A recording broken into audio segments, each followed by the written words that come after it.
Good morning बच्चों, आप सभी का स्वागत है। आज भारतीय संस्कृति के मूल तत्वों के अंतर्गत भारतीय संस्कृति का जो प्रमुख मूल तत्व है वर्ण व्यवस्था, उसके बारे में हम अध्ययन करेंगे। वर्ण व्यवस्था भारतीय संस्कृति की अनन्य विशेषता है। इसके बारे में एक बड़ा प्रश्न भी 10 अंकों का परीक्षा में पूछ लिया जाता है कि वर्ण व्यवस्था का विस्तृत विवेचन करो। तो उसका उत्तर आपको किस प्रकार देना है, आइए समझते हैं वर्ण व्यवस्था क्या है। वर्ण व्यवस्था प्राचीन भारतीय समाज की आधारशिला थी। मूल रूप से वर्ण से आशय किसी विशेष व्यवसाय को चुनने या अपनाने से है, यानी कि किसी भी व्यवसाय का, किसी भी आजीविका का वर्ण करना। वर्ण का अर्थ है चुनना, आजीविका का चयन करना। व्यक्ति अपनी अभिरुचि और योग्यता के अनुसार अपनी जीविका का वर्ण करता था और इस वर्ण करने से ही इस व्यवस्था का नाम हुआ वर्ण व्यवस्था। वर्ण शब्द का प्राचीनतम प्रयोग हमें ऋग्वेद में देखने को मिलता है, जहाँ पर इसका अर्थ है रंग। वर्ण का अर्थ है रंग, अर्थ में इसका प्रयोग हमें ऋग्वेद में मिलता है। वर्ण व्यवस्था की उत्पत्ति के विषय में प्रमुख रूप से 5 सिद्धांत प्रचलित है। पहला जो सिद्धांत है वह है देवी उत्पत्ति का सिद्धांत।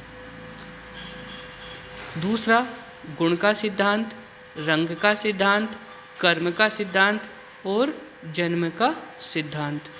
ऋग्वेद के पुरुष सूक्त में वर्णों की उत्पत्ति विराट पुरुष से बताते हुए कहा गया है कि ब्राह्मणो अस्य मुखमासीद बाहुराजन्यः कृतः उरु तदस्य यद वैश्यः पद्भ्याम शूद्रो अजायते।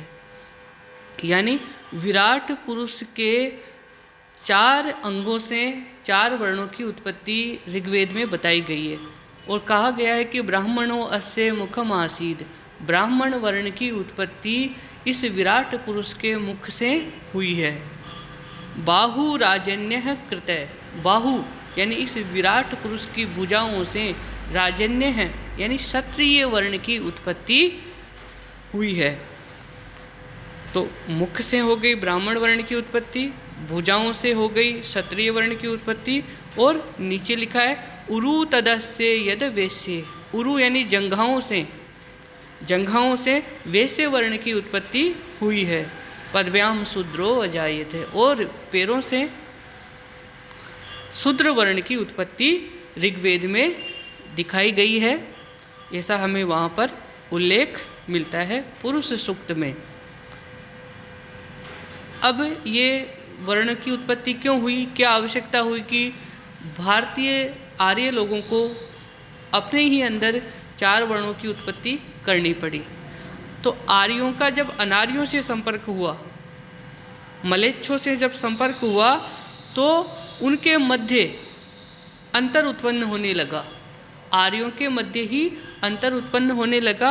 अतः रक्त की शुद्धता बनाए रखने के लिए आर्यों ने अपने मध्य ही आरंभ में 3 वर्ग बनाकर उनके कर्म निर्धारित कर दिए। प्रथम वर्ग धार्मिक कृत्यों का अधिकारी बना, धार्मिक कार्यों का अधिकारी बना, जो ब्राह्मण कहलाया। दूसरा वर्ग रक्षा व शासन करने का अधिकारी बना, जो क्षत्रिय कहलाया। तीसरा वर्ग कृषि, पशुपालन व अन्य व्यवसायों का अधिकारी बना, जो वैश्य कहलाया। अंतिम वर्ग में वे प्राणी थे जो उपयुक्त तीनों में से कहीं भी उपयुक्त सिद्ध होने में असमर्थ थे। इनका कार्य मात्र अन्य सदस्यों की, अन्य 3 वर्णों की सेवा करना था। ये सब शूद्र कहलाए। तो रक्त की शुद्धता बनाए रखने के लिए आर्यों ने सर्वप्रथम अपने मध्य ही 3 वर्ग बना दिए। स्मृति ग्रंथों तथा धर्मशास्त्रों में प्रत्येक वर्ण के कुछ विशेष कर्तव्य बताए गए हैं, जो इस प्रकार है। अब ये जो वर्ण व्यवस्था थी आरंभ में कर्म आधारित थी, जिसका जैसा कर्म उसका वैसा ही वर्ण। कालांतर में उत्तर वैदिक काल में ये व्यवस्था जन्म आधारित हो गई और इसी वर्ण व्यवस्था से धीरे धीरे अनेक प्रकार की जातियों की उत्पत्ति हुई। अब जो पहला वर्ण है ब्राह्मण, उसके कर्तव्य क्या निर्धारित थे हमारी संस्कृति में? समाज में ब्राह्मण वर्ण सर्वोच्च स्थान पर था। उसे प्रत्येक क्षेत्र में विशेषाधिकार प्राप्त थे। समूचे धर्म का पालन तथा धार्मिक क्रियाओं को संपन्न करने का अधिकार ब्राह्मण को ही था। ब्राह्मण के प्रमुख कर्तव्य थे वेद पढ़ना, वेद पढ़ाना, यज्ञ करना, यज्ञ कराना, दान देना और दान लेना। ये 6 कर्म ब्राह्मण के प्रमुख कर्म थे।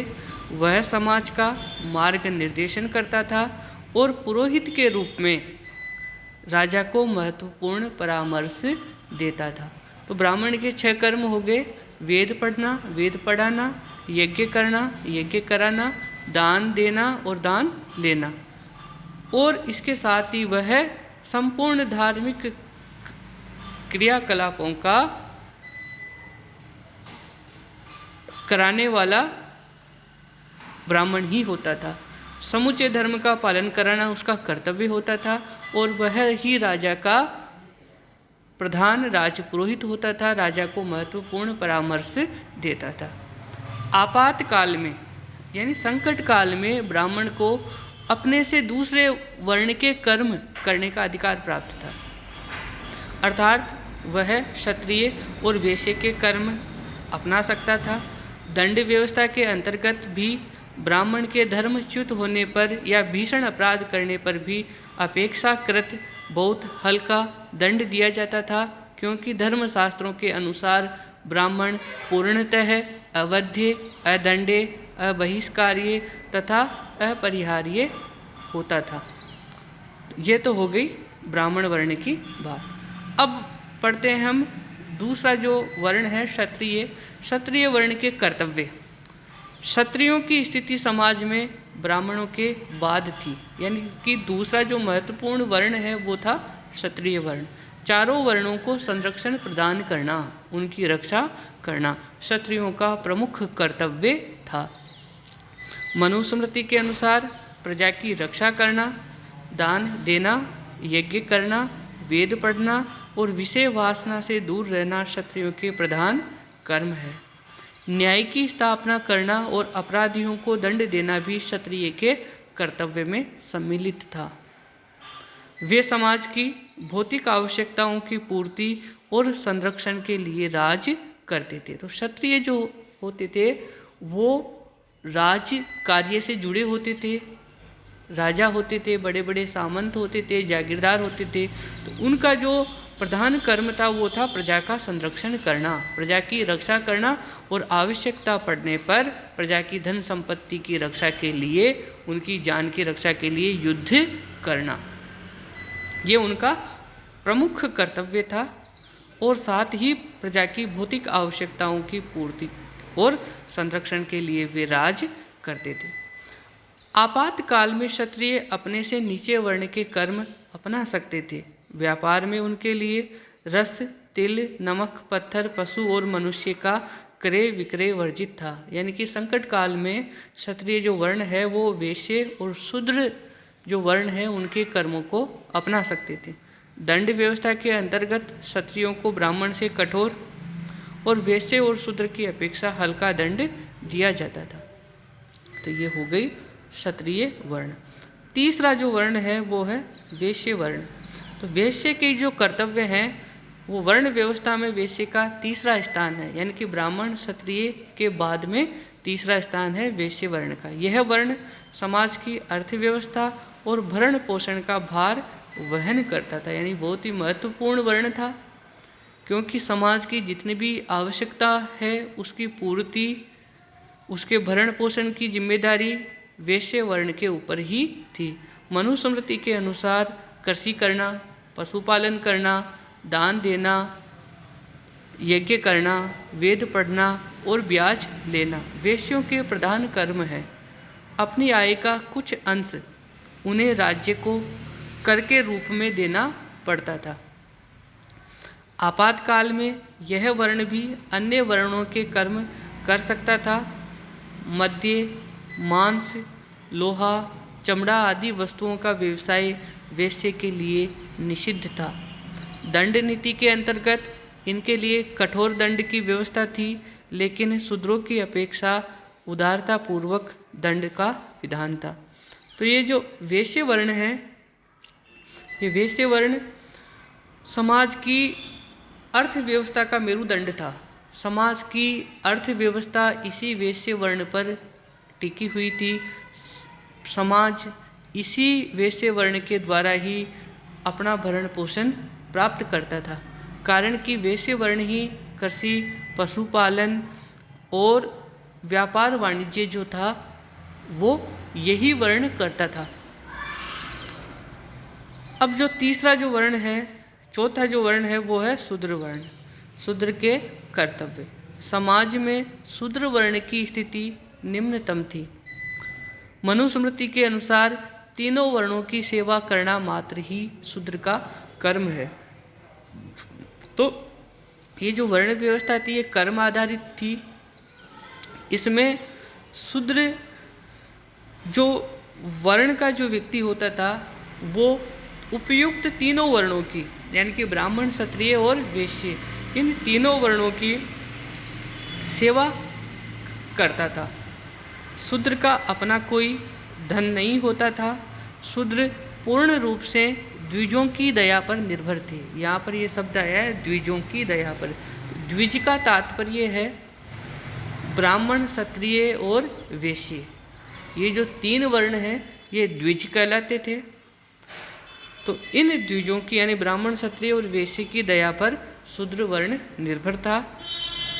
आपातकाल में वे व्यापार, पशुपालन और विभिन्न शिल्प कर्मों को अपना सकते थे। विभिन्न शिल्प कर्म, जितने भी शिल्प के कार्य हैं वे कर सकते थे। शूद्रों के लिए दंड व्यवस्था काफ़ी कठोर थी। इन्हें मृत्युदंड भी दिया जाता था। तो वर्ण व्यवस्था जो थी प्राचीन भारतीय समाज की बहुत ही अनन्य विशेषता थी, महत्वपूर्ण विशेषता थी। ये वर्ण व्यवस्था आरंभ में कर्म आधारित थी। एक ही परिवार में हमें ब्राह्मण, क्षत्रिय, वैश्य और शूद्र, इन चारों वर्णों के व्यक्ति मिल जाते थे, क्योंकि एक ही परिवार में विभिन्न कार्यों को करने वाले व्यक्ति होते थे। जो पढ़ लिख कर धर्म की बातें करता था, धर्म का प्रचार प्रसार करता था, या किसी धार्मिक कार्यों में रुचि रखता था तो वो ब्राह्मण हो जाया करता था। उसी परिवार का दूसरा व्यक्ति यदि बलवान है, शरीर से अच्छा खासा है, तो वो है जो प्रजा, राजा के संरक्षण में जाकर प्रजा की रक्षा के लिए प्रजा की रक्षा का कर्तव्य करता था, तो वो क्षत्रिय हो जाता था। उसी परिवार का कोई व्यक्ति यदि खेती कर रहा है तो वो वैश्य कहलाता था। और उसी परिवार का कोई व्यक्ति जो निष्क्रिय था, कर्महीन था, यदि वो सबकी सेवा करता था तो वो शूद्र कहलाता था। ये आरंभ में हमारे आर्यों की जो व्यवस्था थी, वर्ण व्यवस्था, ये कर्म आधारित थी। किंतु उत्तर वैदिक काल आते आते ये व्यवस्था जन्म आधारित हो गई और यहीं से फिर धीरे धीरे अनेक प्रकार की जातियों की उत्पत्ति हमारे समाज में, हमारी संस्कृति में होने लगी। और आज हमारा समाज कई अनेक प्रकार की जातियों में बट गया। तो ये हो गई वर्ण व्यवस्था। इसके बारे में प्रश्न पूछ लिया जाता है, 10 अंक का प्रश्न आएगा, वर्ण व्यवस्था का वर्णन करो। तो आपको ब्राह्मण, क्षत्रिय, वैश्य और शूद्र, इन चारों वर्णों का विस्तार से वर्णन करना है। वहाँ पर आपको इनके कर्तव्य, इनके विशेषाधिकार का उल्लेख करते हुए आपको प्रश्न का उत्तर देना है। धन्यवाद।